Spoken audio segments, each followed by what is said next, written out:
Hi all, Kosta Petrovic here of Catapult Wealth. I'm joined by my colleagues today, Cathy Faulkner, Business Advisor of Altitude Advisory, and Rohan Richards, SMSF Specialist and Chartered Accountant of MasterTax. What we wanted to do today was unpack last night's federal budget and cover off areas that we feel will be most important to our clients.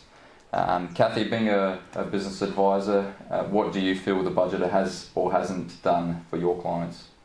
Oh, well, I think it's a fiscally responsible budget, but unfortunately I think it also lacks long-term vision and doesn't have any real significant assistance for small business. Yeah. Rohan, yourself, obviously being a self-managed superannuation specialist and tax agent, what do you feel the budget has or hasn't done for you or your clients? I think one thing is that there has been no structural reform of the tax system, which I think we've been promised for many, many years, and that it is still lacking in that area. There have been some minor changes, no doubt, to the tax and superannuation, but nothing significant. Sure. Look, I think we can all agree that probably in a nutshell, Jim Chalmers focused more so and eradicating the inflationary and interest rate measures that have affected everyone with cost of living. So what they've done is they've actually dedicating a package of $14.6 billion to address cost of living measures, which include healthcare, housing, energy costs, as well as boosts to welfare payments for single parents and those that are unemployed. They have kept their spending under control, however, with a budget surplus of $4.2 billion predicted next financial year. What did you think of that surplus? Yeah, look, it's the first surplus within 15 years. It is short-lived, however. So what they're actually predicting is that the following 2 years will return to deficits, and the main driver behind that will be the global economy slowing due to persistent inflation and raising interest rates. So, aside from the pandemic and the global financial crisis, what they're actually predicting is the next 2 years will be the slowest 2 years in terms of economic growth in more than 2 decades. So I think they are trying to be responsible, but whether or not they've achieved with what they wanted to achieve is probably a different story. That's quite a slowdown, isn't it, really? Absolutely. Bit of a concern. Yeah. Did you want to touch on what they've addressed small business-wise and how that might impact your clients moving forward? Sure.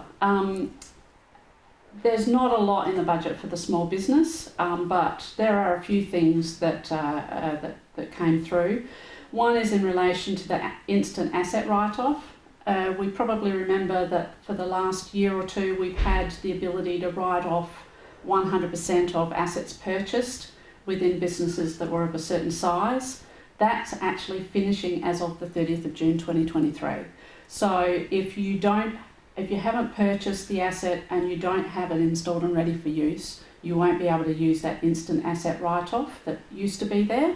What they've done instead is they've got a new rule that allows for the immediate deduction of depreciating assets for small business entities. Now that small business entity, the definition of small business in that respect is $10 million turnover. So that's sort of, is on the small side of small and medium enterprises.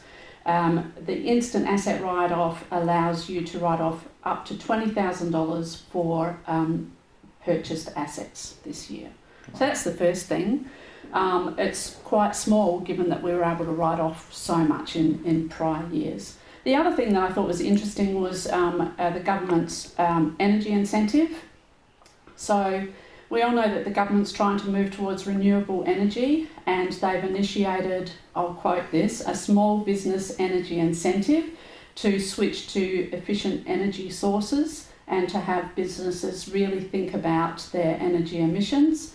So the incentive will be eligible for SMEs that have aggregate turnover of less than 50 million. The businesses will be able to access an additional 20% deduction for assets that support electrification and more efficient energy use. And obviously up to 20%, but the eligible expenditure is $100,000. So the overall maximum that you can claim is 20 grand. I think it's really interesting that they're doing that. I'm interested to see how many businesses take it up, but it's also a very, very small period of time because the time frame is 1 July 23 to 30 June 24. It will also rely on people being able to supply those kinds of assets and those kinds of efficient energy use. So they have to be proactive in getting that up and running. Well, I always sort of have a problem with these tight timeframes because it sort of can skew the market a little bit, but also mean that a lot of people don't get to take advantage of what they might otherwise do. Here at Altitude, we're really keen to sort of see these things happen. We're currently involved in sort of training ourselves on carbon reporting because we think that it's a thing of the future. So this is something of real interest to me, and I'd love to have seen it extended over time. Thank you, Cathy. All right. Rohan, superannuation-wise, what's changed on the superannuation front? Yeah, I'll touch on a few issues in relation to superannuation.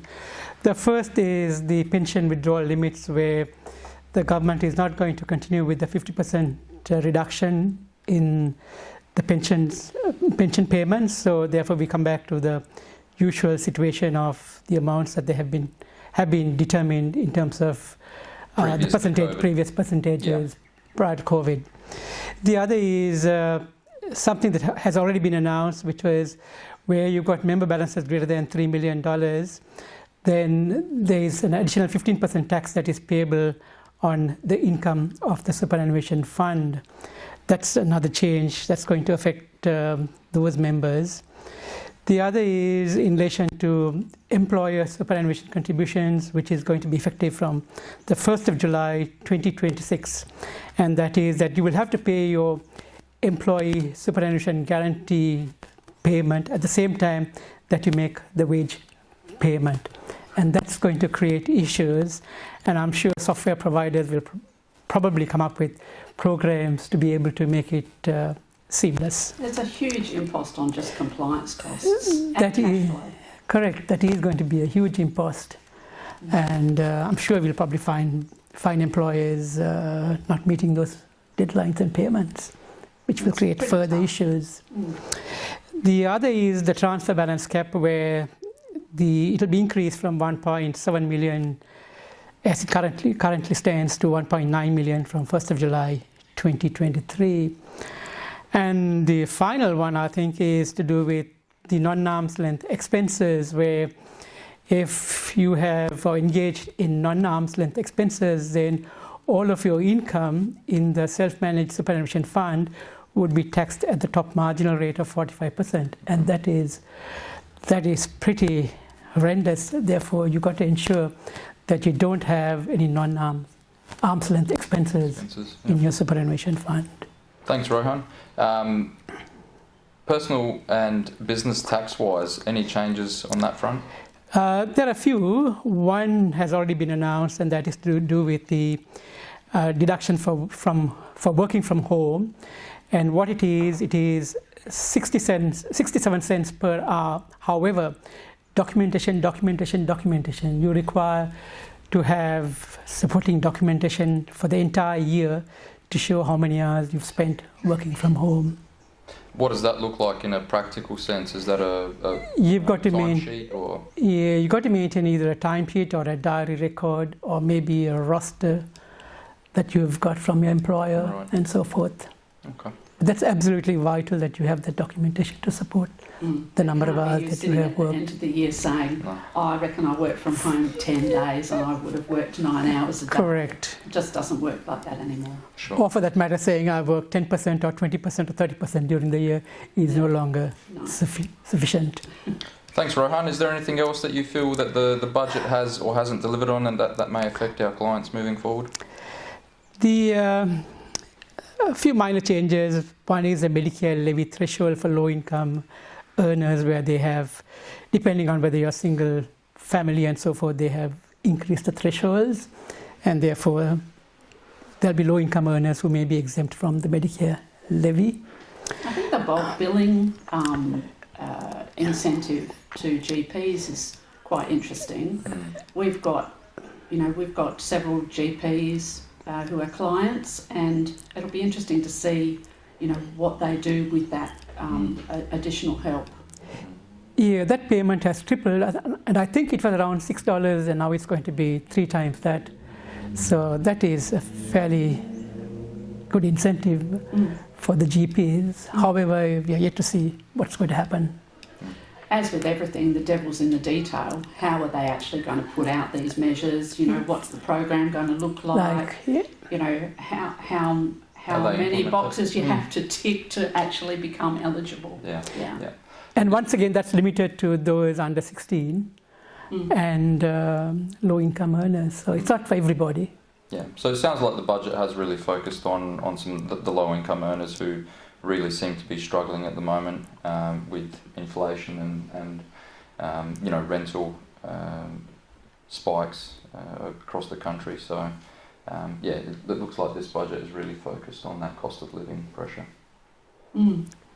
That's right. Anything else that you find interesting or that may be of interest to our clients, Cathy?